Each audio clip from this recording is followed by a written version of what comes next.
Hashtag Passionate Reader is a project with one goal in mind. What can be done on our campus to increase student participation in reading practice?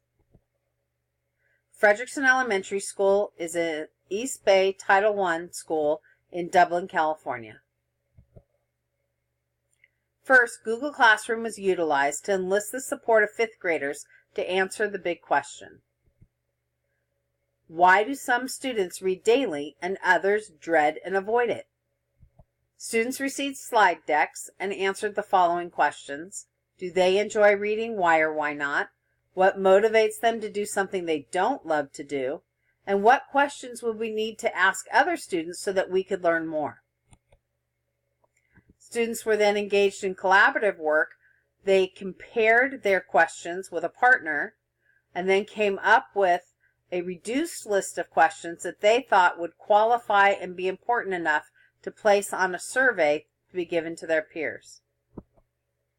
Google Forms will be utilized to generate the survey that will be sent to 3rd, 4th, and 5th graders on campus.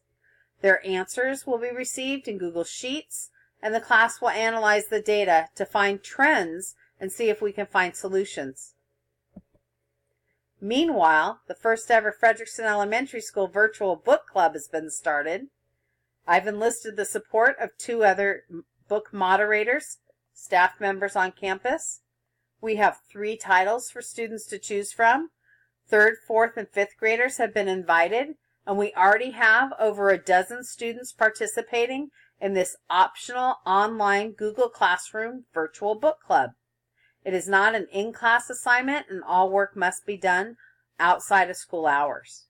We're on our 3rd task for each of the 3 titles.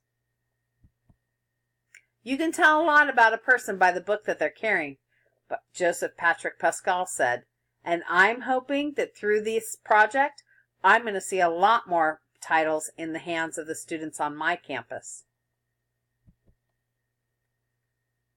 I believe in being a change agent, and you can find me at Felsky on Twitter and on Instagram, or Sminsky Felicia at dublinusd.org.